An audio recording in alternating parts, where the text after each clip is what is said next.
It's still locked. I wonder if Violet knows how to get in. Or Gus. Or Merle. We haven't found Merle yet. But Gus might have some idea.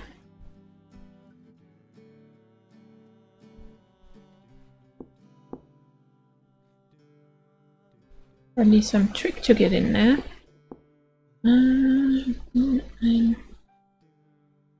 That's here.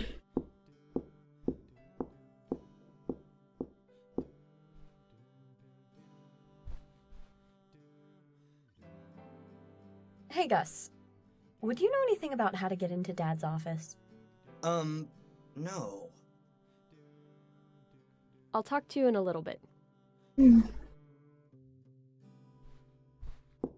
Oh, actually, I just wanted to. Could we do? A few months ago, I did a little Nope. acne. 8 o'clock. Okay. What? Well, Mel wasn't really in her room, was she? So. Books, Jessie. And, well, Violet. A bit far away from home. She would probably know where that spare key is. Typical teenager doing like that. Well, we haven't seen. Well, maybe Merle is at the park actually. Well, let's go to the island and see if that's where Violet is. Oh yeah, it was. Okay.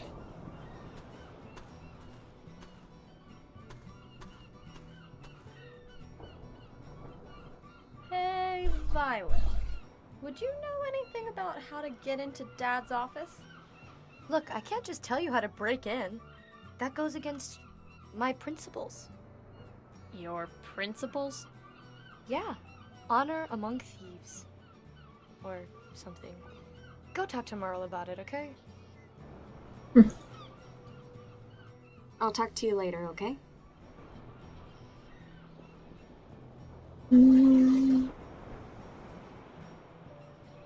Okay. Well, she plays football, or soccer, so that would make sense.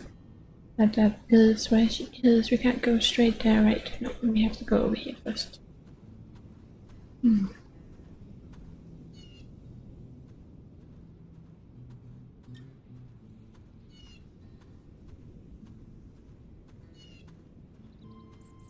Alright, we also need to figure out what she has been recording.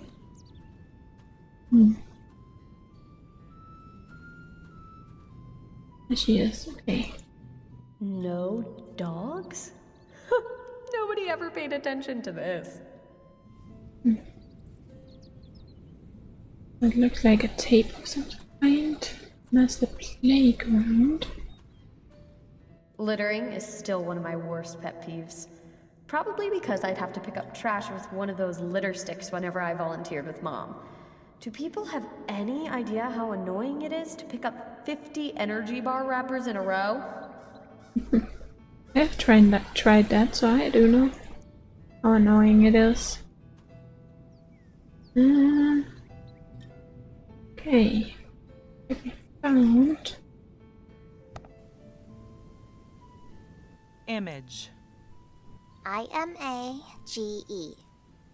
Good. Spooky. SPOOKY. Right. Mistook. MISTUK. Try again. Oh, MISTOOK. Very nice. That's all of them. I think you're ready for your quiz. Crab, sit. I fed you already. Mommy, is it true you didn't always know how to read? Well, none of us are born knowing how to read. Yes, but I mean, you didn't know how until you were older. Who told you that? Daddy mentioned it. He was right. I had a learning disability when I was younger. Like dyslexia? Yes, but worse. And no one gave you special help? No. Not where I was from. Where are you from?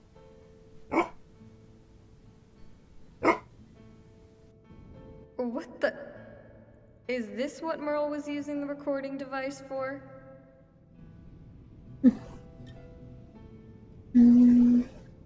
Two out of three. Three. Image. IMAGE. Good. Spooky. SPO.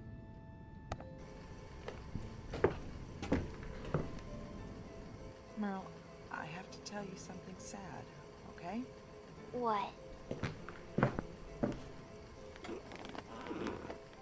Crab died while you were at school today. Crab died? Yes. He had a heart attack while I was taking him out for a walk. He died very fast, not much pain. I'm so sorry, love. What happens to dogs when they die? What do you think happens? No, I asked you. Well, what I think happens to every living creature when it dies is that its energy flows into something else natural. A nest of baby birds that are hatching, for example, or a summer storm. Maybe even part of a new person. Well, I think Crab is a cloud now, then. You would like that.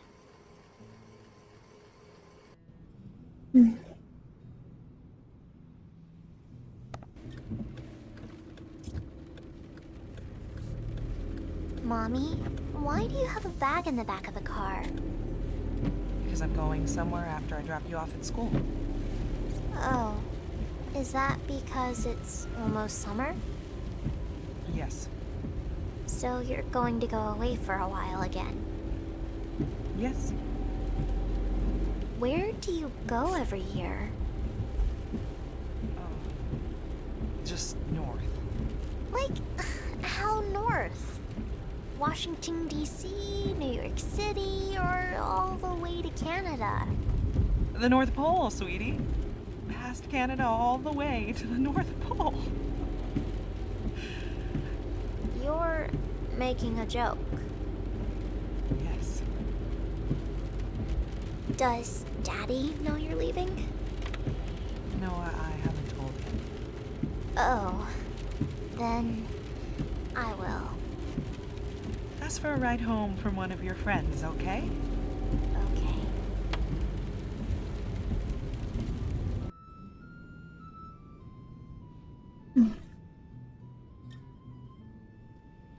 Kind of interesting. The youngest kid seems to know more about this than the older ones. Okay. Mom and Dad used to bring us here every Sunday when we were younger. All the other families would be at church, and we'd be out here playing with Crab and swinging from the monkey bars until we fell. I always forgot about everything else when we were doing that. This place could use some new equipment. Yeah, that's very often how it is in playgrounds. Oh, we can go to the shore, there are trees. People say that the woods around here are haunted by a witch who was burned at the stake in Avon County. I looked it up, though. No one was ever killed for being a witch in Virginia.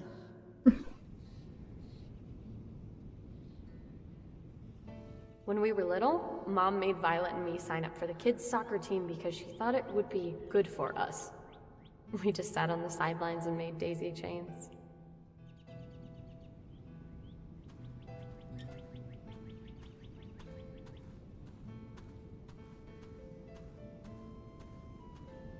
You're not supposed to be out here by yourself. I was bored, though. No one wanted to do anything with me.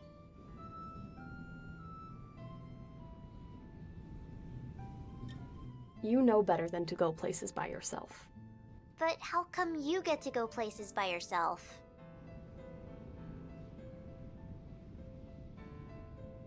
Because I'm older and more responsible than you. Responsible. Responsible. I hate that word. You and Daddy always use it when I'm in trouble. Am I in trouble? No.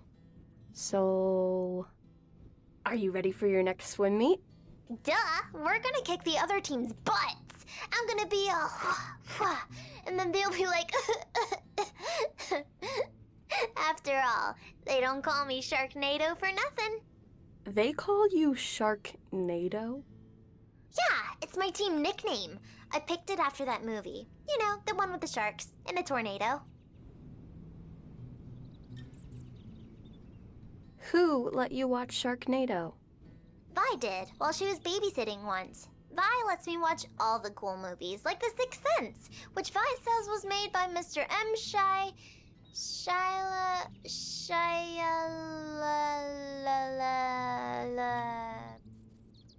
You know, I used to be just as good as you on the swim team. Yeah, I've seen your ribbons and stuff. How come you don't do swim team anymore?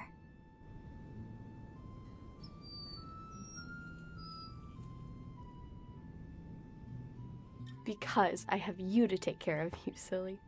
Oh, does that mean there are things you can't do because of me?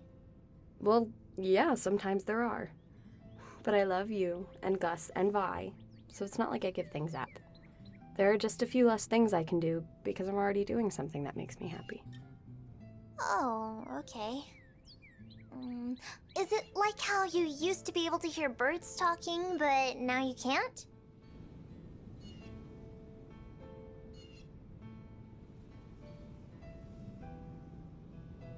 I think it is like that. I wish I could still hear them. What do they tell you? Little things mostly. Chickadees talk about the weather, whether it's going to rain or not. Ducks talk about people food and whether anyone will feed them, and where they'll get it. Sometimes I hear owls at night. The owls go hoo hoo, but what they're really talking about is hunting. Seeing a mouse and swooping down, and bam! They make it sound so yummy. Yes, I remember. Do you remember what today is? Today? It's the first day of the new year. Why? Did I have chores to do today?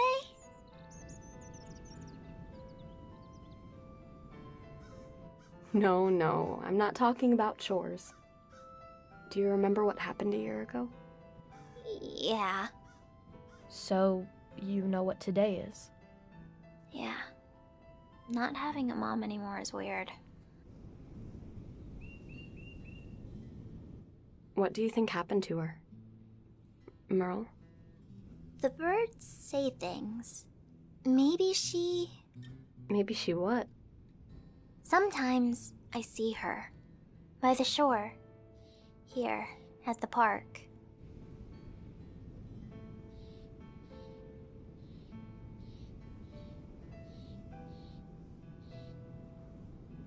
That can't be possible. Someone else would have seen her too. But I saw her! I did! Explain to me what you mean. You know how there are always swans swimming near the beach here? Well, she's one of them. You mean she's actually a swan? Yup. I got that sense too. They look like her. The swans, I mean. Yes, they're so graceful and they have such pretty necks. I'm glad you understand. I am too. Do you think she'll ever come back? Duh.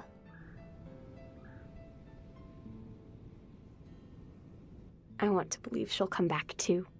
Then just believe it. I do.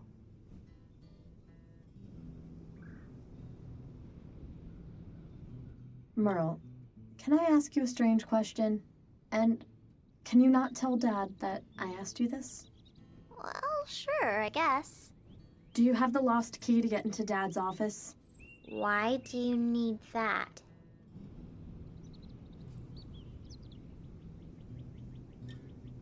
I probably shouldn't tell you. Do you really think I'm going to give you the key if you don't tell me why you're asking for it? So you do have it? Of course, you silly. How did you even get the key? Easy. I was up early on a Monday morning reading a book so I could fill in the reading journal that Miss Prescott makes us do. Merle. Sorry, I just forgotten to read for an hour that weekend, and we have to write down the exact time we started and stopped and what we read about, so I couldn't just make it up. Anyway, I saw Dad come out of his office to leave for work. He closed and locked the door and tried to put the key in his back pocket, but instead of staying there, it slipped down onto the floor. It didn't make any sounds because the carpet muffled it. So I went to go pick it up. Bet you're all surprised. Why didn't you give it back? Because then I wouldn't be able to explore. I wanted to look around some, duh. Fair enough. So, can I have the key? Yeah, sure. And you can keep it. I'm done playing spy. There's a knothole in one of the trees on the beach here. It's like the one that Scout and Jem find in To Kill a Mockingbird, which I actually liked reading. Gus let me take that book before he needed to finish it for school. Anyway, I liked the idea of doing things Scout would have done, so I put the key in the knothole to see if it would mysteriously disappear. But I've been checking all the time. It's still there. Thanks, Merle. Seriously. You could give me an extra dessert after dinner tonight. We'll see about that.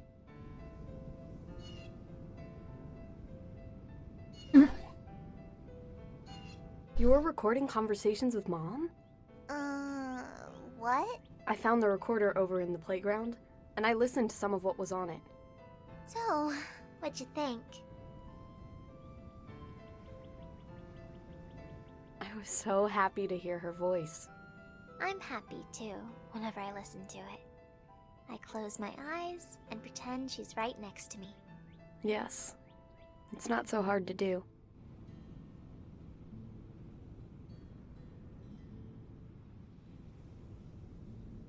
About that first recording, the one where Mom was helping you with your spelling, did she ever tell you where she was from? Nope. I asked her once if she had any family left, if we had grandparents on her side, and if they lived somewhere. She said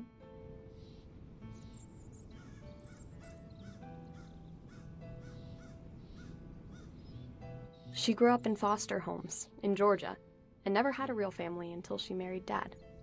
She never told me that. It doesn't really matter anyway. Were you just recording Mom? Of course not. I recorded everyone. It was fun. I got to feel like a spy. Then I'd play back the conversations later and pretend like I was looking through the evidence so I could catch people. Catch them at what? Treason, murder, being unfair, and forgetting to put a brownie in my lunch for school. Anything. But Mom's was the only voice on there. I deleted most of the recordings after a while. I just kept a few. The ones I liked listening to a lot. Why did you leave the recorder over at the playground? I was listening to it earlier before I was practicing, and I guess I dropped it on the ground by accident.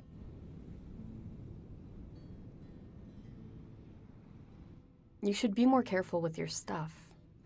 I know. It was a mistake. How long have you been doing this? I don't know. 2 years, maybe? I got it for Christmas. And nobody ever noticed that you were recording them? Nope, because it looks like a flash drive, and it's so little I can just put it in my pocket. Didn't you think it was weird that Mom would leave and go somewhere else every summer and not tell us before she was going to go? I just thought it was normal, that everybody's mommy did that sometimes. Then I started talking about it with my friends, and I realized that only ours did it.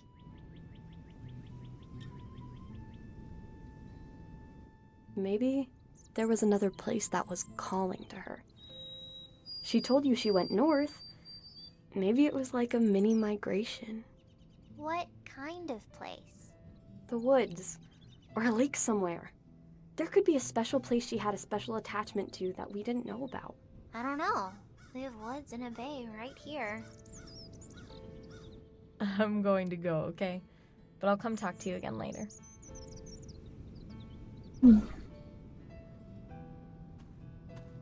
Okay, so let's go and find that key. All the teams in the local kids' soccer league are named after birds.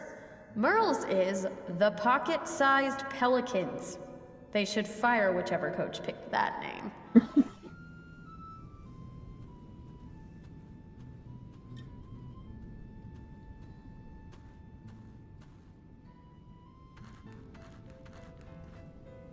This beach is maintained in honor of Bernadette Simmons, beloved wife of Henry Simmons, who disappeared in 1918. Henry never remarried.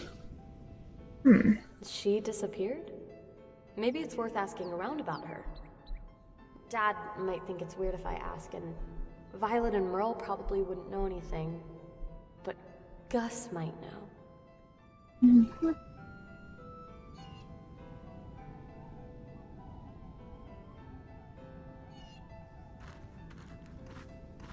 Merle's right. One of them is a lot closer.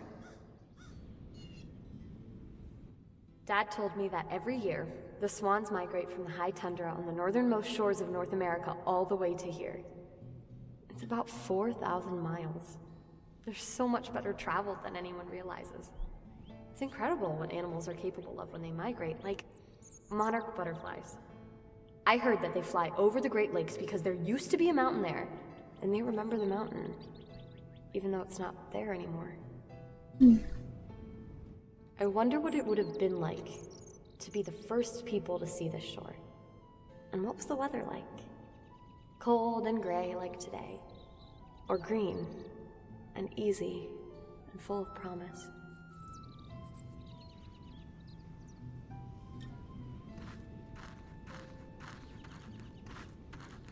I wonder where this came from. How far it traveled to get here. Oh yeah.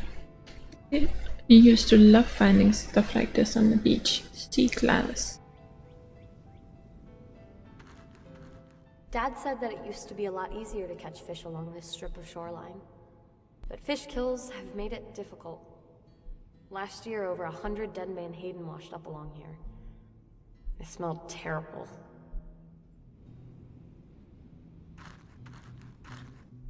Taking random stuff out of tree knots. I guess this makes me Boo Radley. Well, sometimes I do feel like I'm living in a book. Achievement unlocked. Through the hawthorn blows the gale or something. Nothing else. Okay. Fast travel.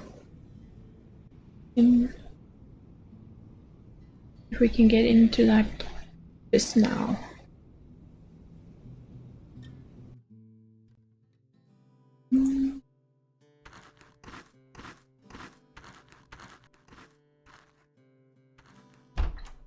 It's so messy. I haven't been in here for so long that it just seemed like another place. Like stepping through the wardrobe into Narnia, but it's just a room. This smells like Chinese takeout. Look, there's even a fortune cookie slipped down in the cushion cracks. Never get involved in a land war in Asia? I knew he slept down here, but I didn't realize he had just the one blanket. It's so thin.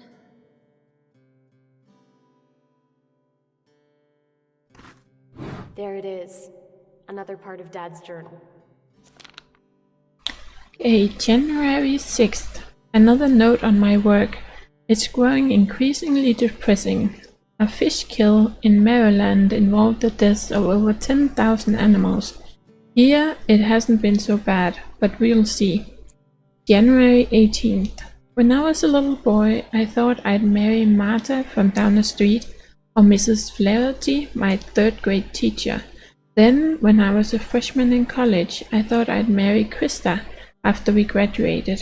We broke up, of course, sophomore year. Then I graduated from college and didn't think I'd marry anybody.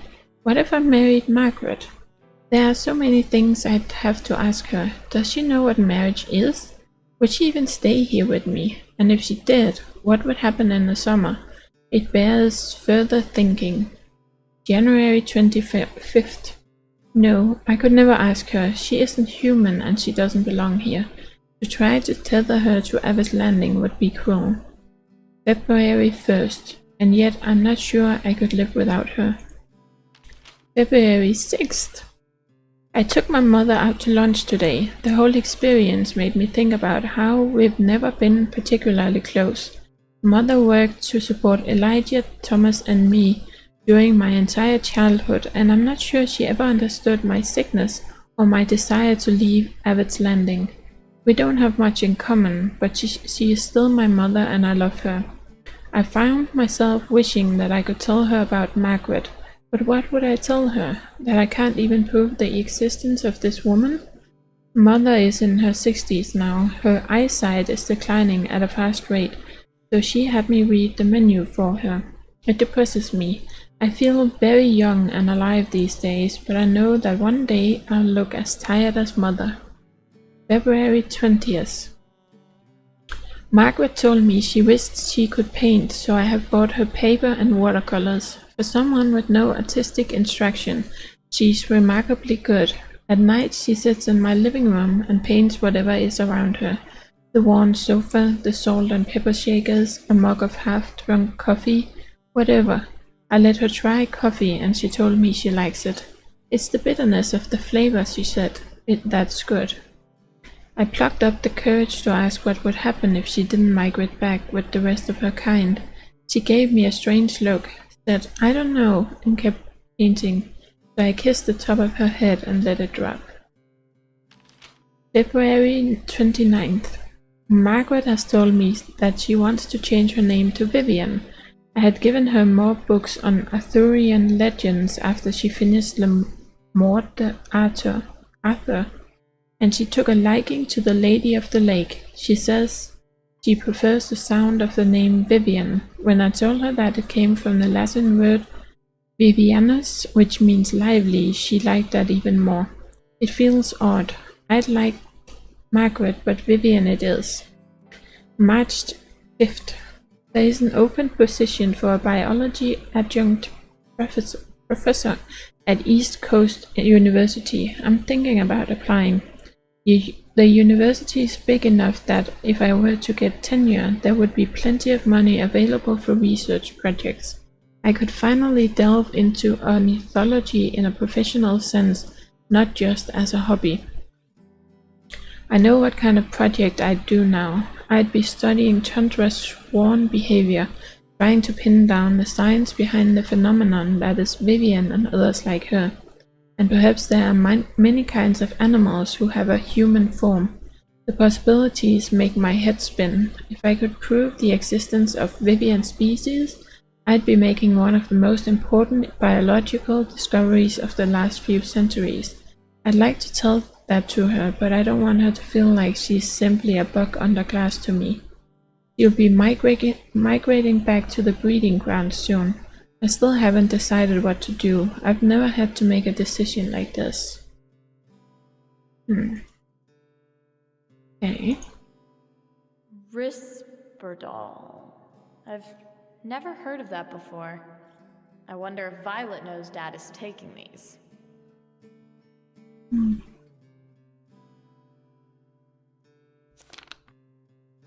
A length of mating slide has variable impacts on fitness in C. mentalis populations.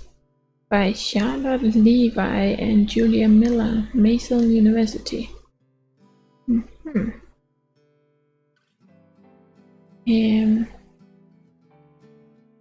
Okay. I don't know how interesting you guys would find it for me to read these. Okay. Sexual dimorphism in northern populations of Paris major drives intraspecific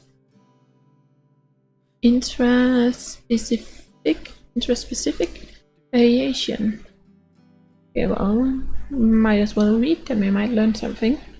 We examined the impact of and length of slide in mating dances on the mating success of red-capped mannequins. Male C. mentalis individuals exhibit highly complex mating rituals that include a high-pitched vocalizations, wingtip drumming, flying loops, and a series of small backwards hops that occur at high speed called a slide. Analysis of covariates on length of slide indicated that female visitation correlated heavily with length. Copulation success, however, was not strongly correlated to slide length. Total slide length increased mating chance by 15% per 5 mm. Trends persisted across clinal and climatic gradients. Data on breast plumage of females indicates that younger females had a stronger preference for longer slide lengths, while older females were more discriminating of all stages of the mating dance. Using pyrosequencing and qPCR, we were able to trace back lineages of 17 males. Longer slide length was also closely correlated with overall fitness, with males with an 8 cm slide or longer averaging viable offspring. Males with a slide length of 7 cm or under had 1.2 offspring on average. This has strong implications for the evolutionary ontogeny of the slide as a part of mating dances. Okay, interesting. The funny thing is, this is stuff that people might actually research. Okay. It is well known that there are high levels of variation in the size of Parus major, a common woodland passerine. Strong heterogeneity exists both within and between larger populations. Until now, it was hypothesized that this variation was driven by calorie content in diets and maternal effects through egg provisioning. Here we show that while diet explains variation between individuals of the same sex, it is a poor predictor of variation between individuals of different sexes. Using mist netting, we sampled 154 individuals from 18 distinct populations in Maine, New Hampshire, New York, and Massachusetts. Male individuals were significantly smaller than females, with an average size of 29.5 grams plus minus 2.4 and 67.3 grams plus minus something respectively. There was a high level of variation between female individuals but not males. Some kind of metabolic analysis, maybe biometric? I don't know. Metabolic analysis found that diet accounted for 47% of variation within sexes, but only something between sexes. Further research is needed to determine the effects of size and fitness of the individual. Aha. Okay. Interesting. Not sure that's gonna help us though. Nothing down here.